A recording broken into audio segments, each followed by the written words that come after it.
Alrighty, aloha there. And we are talking about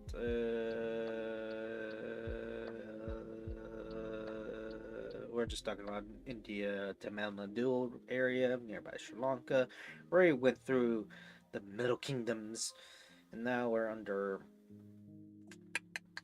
the Velarmiti and Indian Rebellion. I wonder if I should stick to that or just or to the was it power struggles of the 18th century. Yeah, I already gone through this. I know that, but should I just go along? Hmm. Maybe part of it. So, okay, the power struggles of the 18th century in 1688 through 1802, when the Sultan was incorporated in the Mughal Empire in 1688. Yes, going through, there's a lot of things going along with the Brit. Well, for the Dutch, then the British, so some of the French, but they, they didn't get much done. They pretty got sixed up from the 7 Years' War. But anyhow, okay, in the South, no one was granted taxation rights to the British, which led to conflicts between British and this term, Palayakakarar, which resulted in a series of wars called Palagar War to establish independent states by the inspiring Palayakara. Pauline Thadvar was one of the most earliest opponents of the British rule in South India. Yeah, coming around down from the 1750s and early no, not in the 1960s, the 1760s. Ranvala Nachyar was the first woman freedom fighter of India and queen of Siva Ganga. Right now, searching through here, yeah, he was captured by the British in the end of the war and hanged near Calcutta in 1799. Alright, that comes with who died in the process of blowing up the British ammunition in 1799, which killed more than 150 British soldiers to save up to Ponman Palace. Pretty much. You have a collection of people who are doing selective things, and then later go through some consequences like being hanged and dying. But ultimately, the rose to power over the area by the end of the 17th century. The Puradakato kingdom has the distinction of being the only principality state in Tamil Nadu and only became part of India Union in 1948 after independence. Now, the Thiruvili Panther Endo Temple Gopuram has been adopted as the official seal of Tamil Nadu, pretty much under here. Now, the Vellore Mutiny and Indian Rebellion 1801 through 1947 CE. At the beginning of the 19th century, the British firmly established governance over the entirety of Tamil Nadu. The Vellore Mutiny on 10th July 1806 was the first instance of a large-scale mutiny by Indian seaboys or sepoys against the British East Indian Company, predating the Indian Rebellion of 1857. Now, this was in 1806.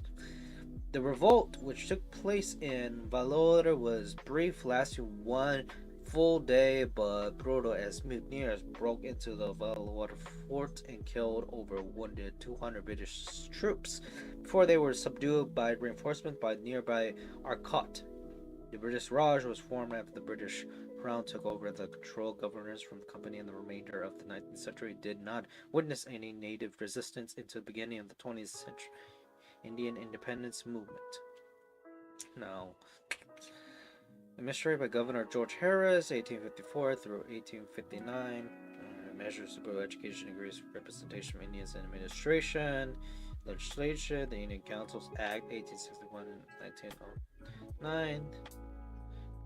Reforms. Monsoon. Fearless monsoon administration shortcomings. Great Famine of 1876 through 1878 and the Indian Famine of 1896 through 1997 killed millions of Tamils. Now, understand when it comes to the famines in India, they usually came from a form of policy that has gone awry, similar to the Irish potato famine, where it was the policy of bad food supplies towards feeding the population that led to so much famine.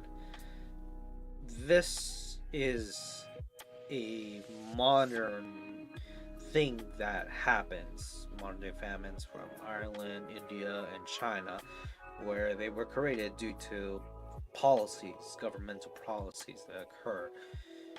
And it is quite quite oblivious to understand that head roll that these happen towards people made up something. It's not natural. And it does show that, yeah, India has a history of that.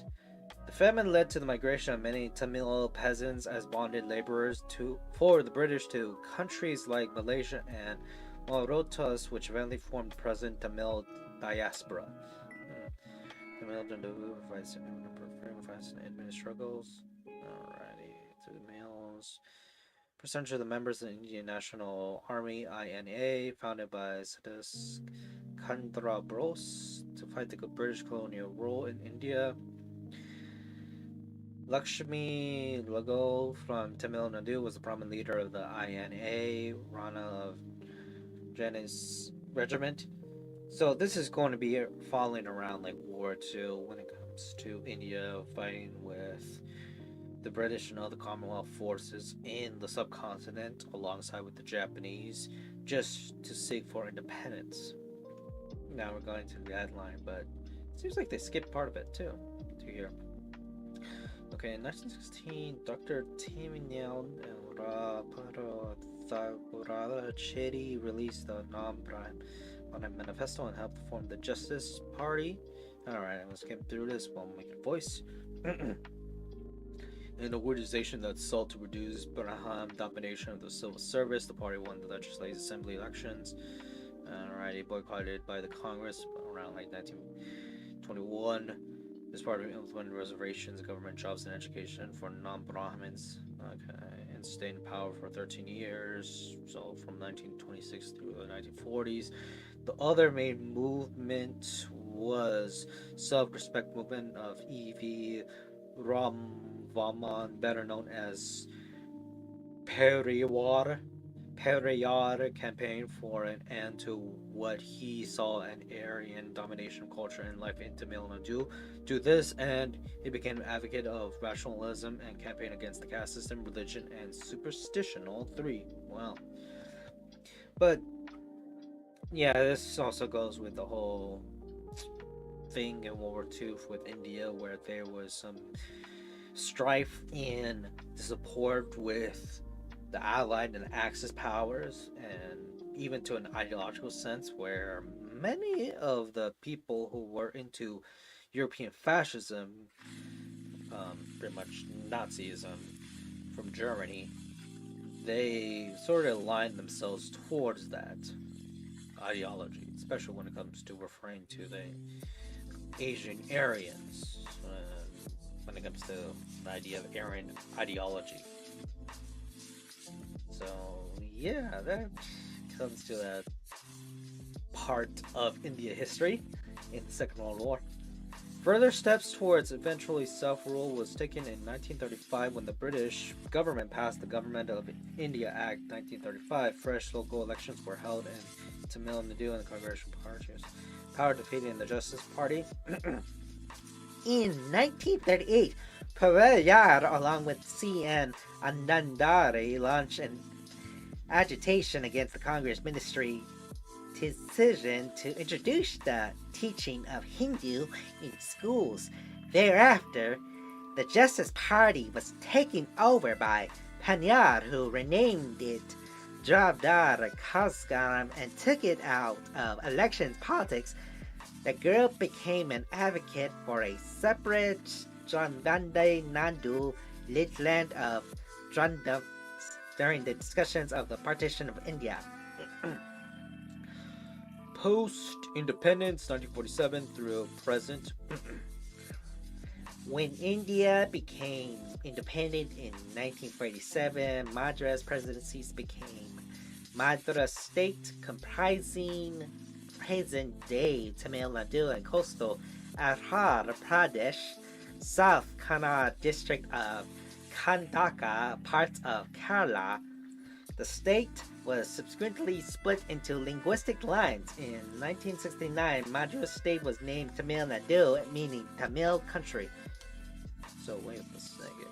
So 1947, Tamil Nadu and coastal Andhra Pradesh district. Okay, the state was split along linguistic lines. Is that how part of India got splitted? Because I know it was a British lawyer who never even stepped foot of India, but did he just base it on linguistic lines? Even though there's different people who speak other languages that we really didn't look at officially?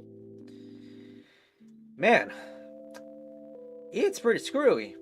And it seems like the state where it had its own culture, customs, and people, Tamil Nadu, also got shafted during this partition moment by the British. Way to go from decolonization to partial instability. Ugh.